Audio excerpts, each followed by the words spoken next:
പ്രധാനമന്ത്രി നരേന്ദ്രമോദി വെറുതെ ഒന്നും പറയാറില്ല എന്ന് പറയുന്നത് പ്രതിപക്ഷ പാർട്ടി നേതാക്കളാണ്. ഇപ്പോൾ അത് അക്ഷരാർത്ഥത്തിൽ ശരിയായി വരുന്നു.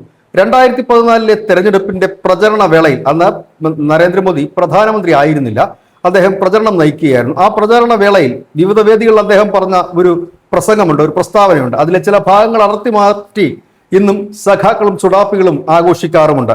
ആ പ്രസംഗം ഇങ്ങനെയായിരുന്നു: ഈ രാജ്യത്തെ കൊള്ളയടിച്ച് ഈ രാജ്യത്ത് നിന്ന് കടന്നു കളഞ്ഞവർ അവരെ പിടികൂടി താൻ അധികാരമേറ്റാൽ ഇന്ത്യയിൽ എത്തിക്കും.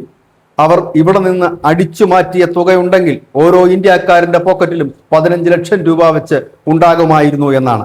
ഇതിന്റെ അവസാന ഭാഗമാണ് ഈ കമ്മികളും സുഡാപ്പികളും ഹിന്ദി മനസ്സിലാകാത്തത് കൊണ്ടാണോ എന്നറിയില്ല. ഏതായാലും വ്യാപകമായൊക്കെ പ്രചരിപ്പിച്ച് 15 ലക്ഷം രൂപ വെച്ച് നരേന്ദ്രമോദി തരുമെന്നൊക്കെ. ഏതായാലും അന്ന് അദ്ദേഹം പറഞ്ഞ വാക്ക് ഇപ്പോൾ അദ്ദേഹം പാലിച്ച് തുടങ്ങിയിരിക്കുന്നു. ഇപ്പോൾ ദേശീയ മുൻഗണനാ വിഷയമായി ഇത് മാറ്റിയിരിക്കുന്നു. അതായത് ഈ രാജ്യത്ത് നിന്ന് സാമ്പത്തിക കുറ്റകൃത്യങ്ങൾ, ലഹരിക്കടത്ത്, അതുപോലെ തന്നെ കുറ്റവാളികൾ ഈ രാജ്യം വിട്ടുകഴിഞ്ഞാൽ അവരെ തിരികെ കൊണ്ടുവരിക എന്നുള്ളത് നമ്മുടെ രാജ്യത്തിന്റെ ദേശീയ സുരക്ഷാ വിഷയത്തിന്റെ ഗണത്തിലേക്ക് അതിനെ പെടുത്തിയിരിക്കുന്നു. അത് മാത്രവുമല്ല, പെടുത്തുക മാത്രമല്ല, വലിയൊരു ഓപ്പറേഷൻ തന്നെയാണ് തുടങ്ങിയിരുന്നത്. 2019 2026 ജൂലൈക്കും ഇടയിൽ 36 രാജ്യങ്ങളിൽ നിന്നായി 274 കുറ്റവാളികളെയാണ് ഈ രാജ്യത്തേക്ക് എത്തിക്കാൻ കഴിഞ്ഞത്. ഇവിടെ ശ്രദ്ധേയമായ ഒരു കാര്യം, 2004 2013 ഇടയിൽ പ്രതിവർഷം കേവലം 4 പ്രതികളെ മാത്രമായിരുന്നു മുൻ സർക്കാരുകൾക്ക് ഇവിടെ എത്തിക്കാൻ കഴിഞ്ഞത് എന്നുള്ള കാര്യം കൂടി ഈ അവസരത്തിൽ നാം ഓർക്കേണ്ടതായിട്ടുണ്ട്. ഇതിന് നരേന്ദ്രമോദിക്ക് കൂട്ടായി അമിത്ഷായും ഉണ്ടായിരുന്നു. അദ്ദേഹം ആഗോളതലത്തിൽ വിവിധ ഏജൻസികളെ ഏകോപിപ്പിച്ചുകൊണ്ട് നടത്തിയ പ്രവർത്തനം, ഇന്റർപോളുമായി സഹകരിച്ച് നടത്തിയ പ്രവർത്തനം, ഒപ്പം തന്നെ പ്രധാനമന്ത്രി നരേന്ദ്രമോദിയുടെ നേതൃത്വത്തിൽ നടന്ന നയതന്ത്ര നീക്കങ്ങൾ, ഇതെല്ലാം കൊണ്ട് തന്നെയാണ് ദേശീയ സുരക്ഷയും സാമ്പത്തിക സ്ഥിരതയും ക്രമസമാധാനവും രാജ്യത്തിന്റെ പരമാധികാരവും ഉയർത്തിപ്പിടിക്കുന്ന പോളിസിയിൽ വെച്ചുകൊണ്ട് തന്നെ നടത്തിയ വമ്പൻ ഓപ്പറേഷനിലാണ് ഇത്തരം പ്രതികൾ ഈ രാജ്യത്തേക്ക് എത്തിക്കാൻ കഴിഞ്ഞത്.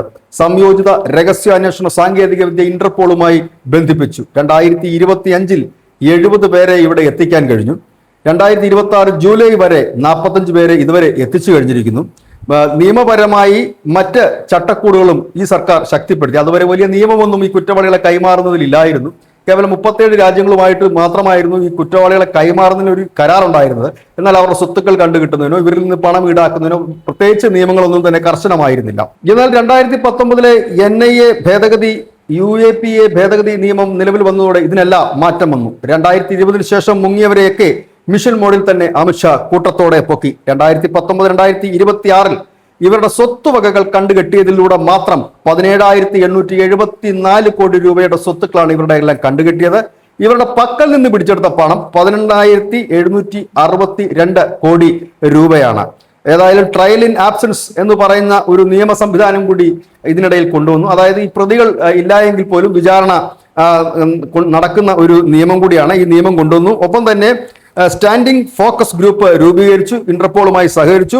ഭീകരവാദികൾ, ഗുണ്ടകൾ, സാമ്പത്തിക കുറ്റവാളികൾ, ലഹരിക്കടത്തുകാർ, കൊലപാതകികൾ, പോക്സോ കേസ് പ്രതികൾ ഉൾപ്പെടെയുള്ളവരെ കൊണ്ടുവരാൻ കഴിഞ്ഞിരിക്കുന്നു. ഒപ്പം തന്നെ തഹാവൂർ റാണയെ പോലെയുള്ള കൊടും ഭീകരരെ കൂടി ഇവിടെ എത്തിക്കാൻ നമുക്ക് കഴിഞ്ഞിരിക്കുന്നു എന്നുള്ളത് തന്നെയാണ് ഏറ്റവും പ്രധാനപ്പെട്ട ഒരു വാർത്ത കൂടി. ഇതിനിടയിൽ സംസ്ഥാന സർക്കാരും, അതായത് ഓരോ സംസ്ഥാനത്തുള്ള പോലീസ് ഹെഡ്ക്വാർട്ടേഴ്സുമായി ജില്ലാ ആസ്ഥാനങ്ങളുമായി ബന്ധിപ്പിക്കുന്ന ഭാരത് പോൾ പോർട്ടൽ ആരംഭിച്ചു. ഇത് ഇന്റർപോളുമായി കണക്ട് ചെയ്തിരിക്കുന്ന ഒരു പോർട്ടലാണ് ഭാരത് പോർട്ടൽ.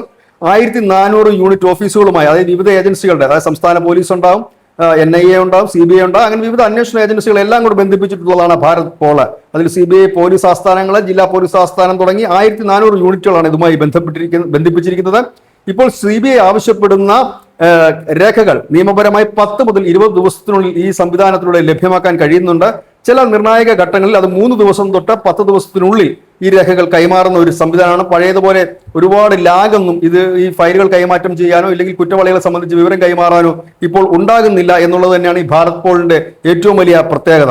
ഒപ്പം തന്നെ ഇന്റർപോളിനെ കൊണ്ട് റെഡ് കോർണർ നോട്ടീസ് അയക്കുന്നതിൽ സർവകാല റെക്കോർഡിലേക്ക് നമ്മുടെ രാജ്യം പോവുകയും ചെയ്തിരിക്കുന്നു.